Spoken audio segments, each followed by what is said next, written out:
Duty চলাকালীন সময় অনেক সময় দেখা গেল আমার পরনের কাপড় পাক না, তাহলে সেক্ষেত্রে আমার সালাতের কি হবে? প্রথম কথা হলো যে একজন মুমিন, একজন মুসলমানের কাপড় সব সময় পরনের কাপড় কি থাকবে? পাক থাকবে। আর সেটার পদ্ধতি কি? সেটার পদ্ধতি হলো পেশাবের পরে পানি ব্যবহার করতে হবে, টয়লেটে পরে পানি ইউজ করতে হবে ভালো করে, যাতে করে নাপাকি কাপড়ে বা শরীরে না লাগে, সেটা খেয়াল রাখতে হবে। যদি আপনি সবসময় এটা খেয়াল রাখেন তাহলে সেক্ষেত্রে আপনি সবসময় কি থাকবেন? পাক পবিত্র থাকবেন। আমাদের দেশে অনেক লোককে যদি আপনি নামাজের কথা বলেন তো বলে ভাই কাপড় ঠিক নেই। এটা একটা হাস্যকর কথাবার্তা। কেন কাপড় ঠিক নেই? আপনার কি ডায়রিয়া হয়েছে? কেন কাপড় ঠিক নেই? এটা তো কোনো যুক্তির কথা না যে আমার কাপড় ঠিক নেই। মুসলমানের কাপড় তো সবসময় কি থাকবে? ঠিক থাকবে। আপনি যখনই পেশাব করবেন, যখনই পায়খানা করবেন, তখনই সঙ্গে সঙ্গে আপনি কি করবেন? পানি ব্যবহার করবেন, তাহলে তো আপনার কাপড় ঠিক থাকে। অতএব কাপড় ঠিক রাখা তো খুব সহজ কাজ, ঠিক না? ঠিক বিধায় আমাদেরকে এদিকটা খেয়াল রাখতে হবে যে আমার কাপড় সবসময় কি থাকতে হবে? ঠিক থাকতে হবে। এরপরেও যদি কখনো সতর্কতা বশত আমার কাপড়ে পেশাব লেগে গেল বা নাপাকি লেগে গেল, তাহলে সেক্ষেত্রে সমাধান হলো যেই জায়গায় লেগে গেছে ওই জায়গাটুকু ধুয়ে ফেললেই চলবে। শুধু ওই জায়গাটুকু ধুয়ে ফেললেই কি চলবে? অনেকে মনে করেন যে কাপড়ের যেহেতু এক জায়গায় নাপাক লাগছে তাহলে কি করতে হবে? পুরা কাপড় ধুইতে হবে। ব্যাপারটা এরকম না। যেই জায়গায় নাপাক লাগছে শুধু ওই জায়গাটাকে ধরে আপনি কি করে ফেলেন? ধুয়ে ফেলেন।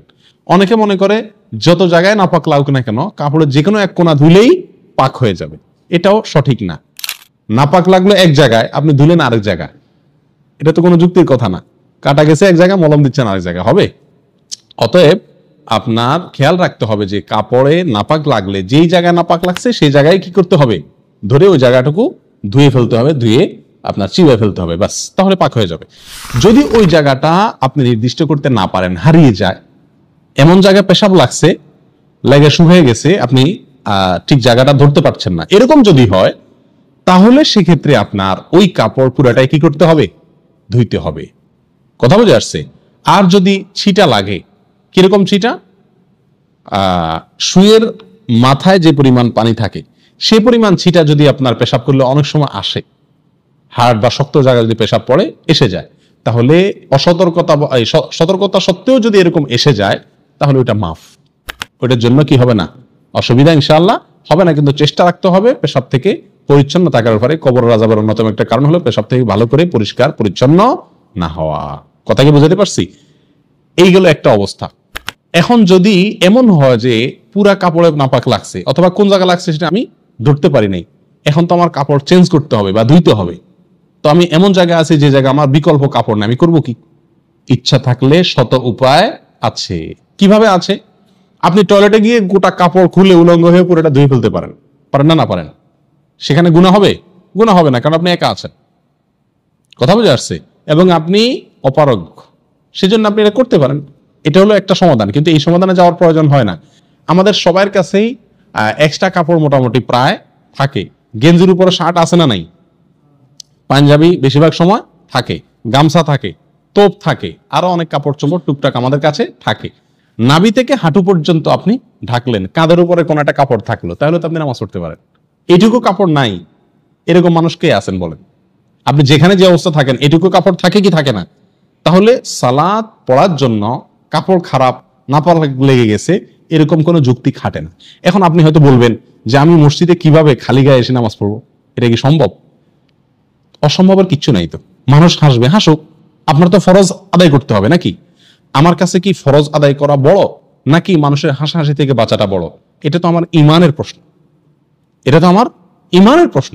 অতএব নামাজ টাইম মতো পড়তেই হবে। আল্লাহ সুবহানাহু ওয়া তাআলা বলেছেন ইন্নাস সালাতা কানাত আলাল মুমিনিনা কিতাবাম মাওকুতা, নিশ্চয় নামাজ মুমিনদের জন্য নির্দিষ্ট সময়ের ভিতরে ফরজ করা হয়েছে। অতএব আমাকে নির্দিষ্ট সময়ে কি করতে হবে?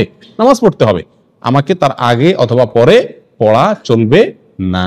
বিধায় নাপাক লাগলেও আমাকে কি করতে হবে? নির্দিষ্ট সময়ের ভেতরেই নামাজ পড়তে হবে। যদি নাপাক লেগে যায় কাপড় ধুইতে হবে, কাপড় ধুয়ে সেটা আবার পরে পড়বেন।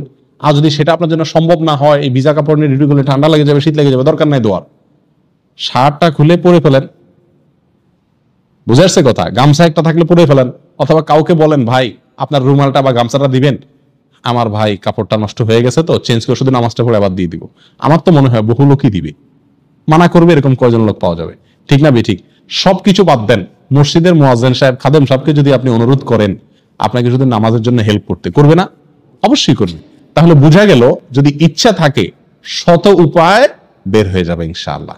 এক্ষেত্রে আরেকটা প্রশ্ন হলো যে অনেকেরই ডিউটির সময় যে পোশাক তিনি পরেন সে পোশাকে ময়লা টলা লেগে যায়, ধুলাবালু লেগে যায়, ঘাম লেগে যায়, তো সে অবস্থাতে আমরা অনেকে নামাজ পড়তে চাই না। প্রিয় ভাইয়েরা, আমরা আসলে নামাজের গুরুত্বই বুঝিনি। যদি নামাজের গুরুত্ব বুঝতাম তাহলে সেক্ষেত্রে সমুদ্রে ডুবে যাচ্ছি ওই সময়ও যদি নামাজের সময় যায় তখন ওই অবস্থায় আমি নামাজ পড়তাম। আমাদের গায়ে যদি ডিউটির পোশাক থাকে আর সে পোশাক ময়লা হয়ে যায়, সম্ভব হলে পোশাক চেঞ্জের মতো সময় যদি ডিউটির ভিতরে পাওয়া যায় তাহলে আমি বিকল্প পোশাক এটা রাখবো যেখানে আমি ডিউটি করি সেখানে। আর যদি সেটা কঠিন হয়ে যায় দরকার নাই, আপনি ডিউটি পোশাকে কি করবেন? নামাজ আদায় করবেন। যদি সেটাতে ময়লা লেগে যায় বা ঘাম লেগে যায় যেটার ফলে মুসল্লিদের কষ্ট হয় তাহলে নামাজের আগে একটু ঝেড়ে ফেলেন ভালো করে যাতে মসজিদ নোংরা না হয়। আর আতর রাখেন, একটু লাগায় নেন যাতে